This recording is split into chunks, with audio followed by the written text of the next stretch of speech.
it's such a good day today. Not sunny, but the weather is beautiful and I'm out in the garden. And as you know, last year I traveled, so the garden was taking care of itself going into winter, so now I have two priorities. Keeping my roses well protected for winter, so I'm going to show you around what I do. Keeping leaves off the grass because I don't want to die off, and make sure that my roses are not swaying in the wind, because for us here in Connecticut the coldest days are still coming. It's usually January and February, and every year I watch my grass, and every year the grass is staying greener and greener later into January. I think 10 years ago, grass was already all gone, meaning hibernated right now. And this is middle of January, right? And our grass here is still green. So I'm not even sure, maybe it will stay green till spring.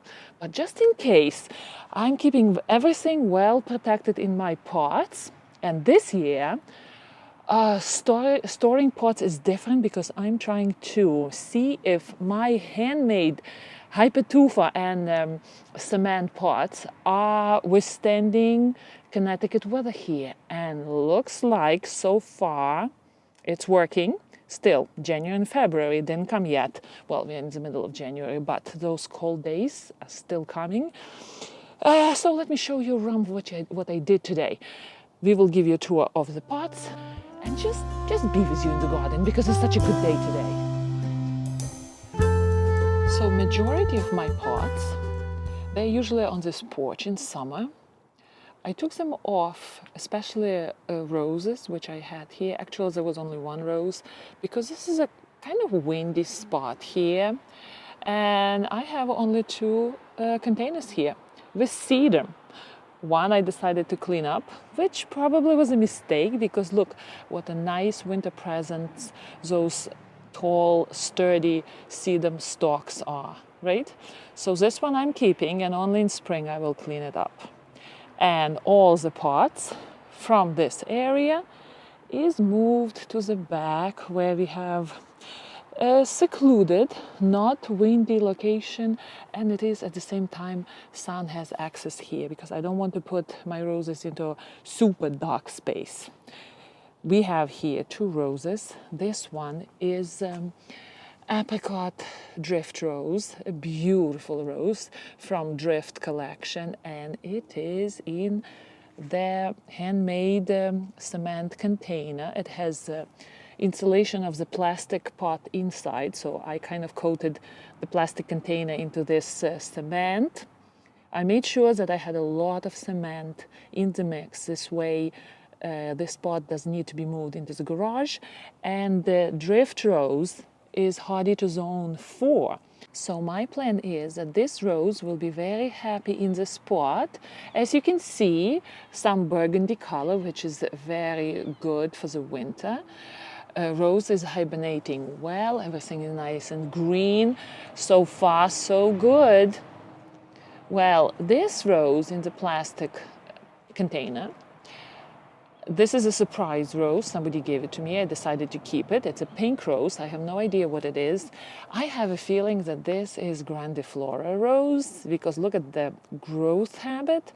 We will see. I will need to trim it heavily in spring because I want to keep it in this pot. We will see how that goes. Maybe this rose will prove to be too big for the pot. All right, so these two pots. Okay, this is another one. Also made by me, and this one is from sedum. Also, I did the trimming of all the top foliage, which probably was a mistake. And this one doesn't have such a big rim as that one. Looks quite nice. I didn't put them on the legs.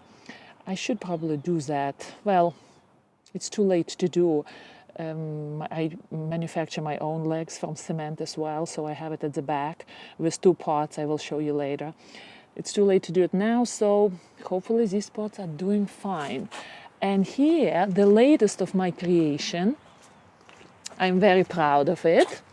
Thyme is growing in it. And look at this. Ooh. This one is 100 cement. I aged it. Ooh, something fell off here. I aged it with a special aging solution, and it looks so good. And this one has feet. I made sure I have feet for this pot.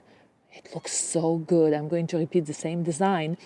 And in spring, when the weather is nice, I will do it together with you. This way you can repeat and do something like this in the garden for your own plants, because it's not really difficult at all. This is my original first hypertufa ever. Looking good, as you can see. I did not age it. It's getting greener, but it's really looking bright and shiny. Not sure if I like that one. And these are little pots I made. You see? They are also going to be used next year. For this year, these hypertufa pots are overwintering here all right. So this is it about this spot here. Beautiful Katrina rose. Look how it is overwintering. Doesn't want to pot with all the leaves. Interesting. Well, roses generally don't want to pot with leaves here in Connecticut. Look at the generous gardener. Looks like a bunch of twigs and dead leaves, right? Isn't it interesting how in spring everything becomes alive and full of life and foliage and blooms? I almost can't believe when I look at all those photographs and videos from summer that this will turn into this. Every year, I look forward to that. All right, so there are two pots at the back, which I made also from hypertufa and cement, and they are on legs. So here is one, and I have a little boxwood growing in it. Here we go. This one was my original one. Let's see how it is doing. It's doing, there were two cracks here. I mended them in the fall, but they are persisting.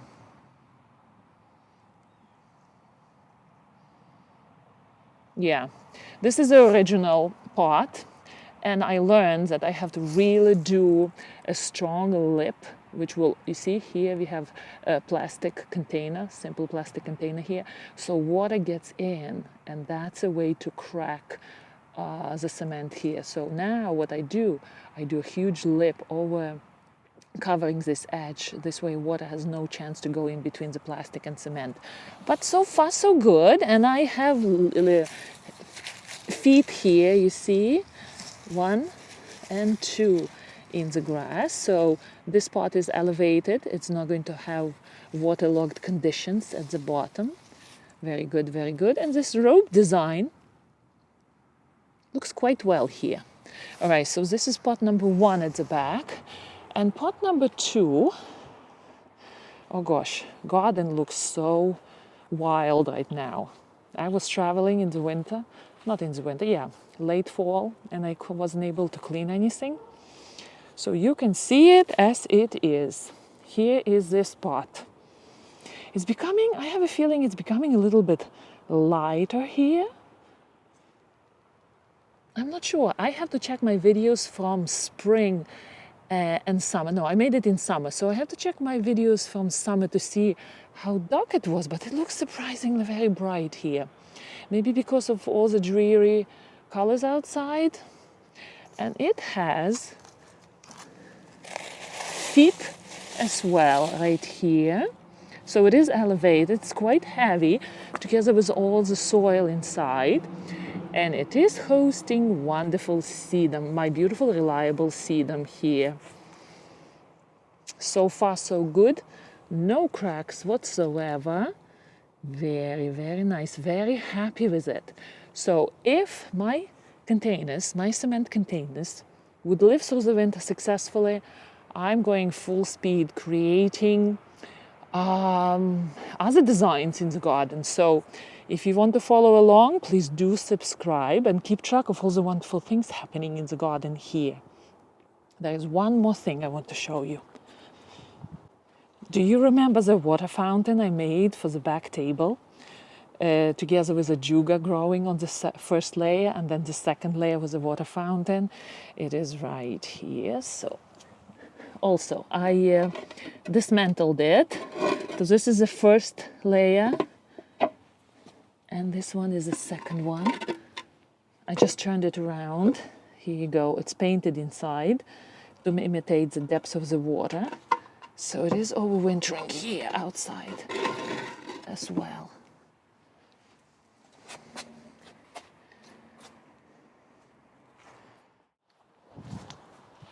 This is how tall I trimmed my Lady of Shalott.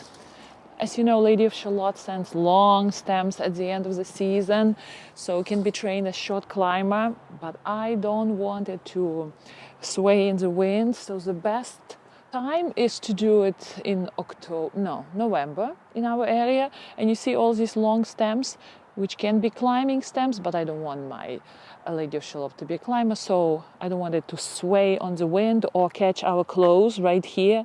This guy was always into my clothes, and I just trimmed it. This way, Lady of Shalott is not rocking in the soil, right?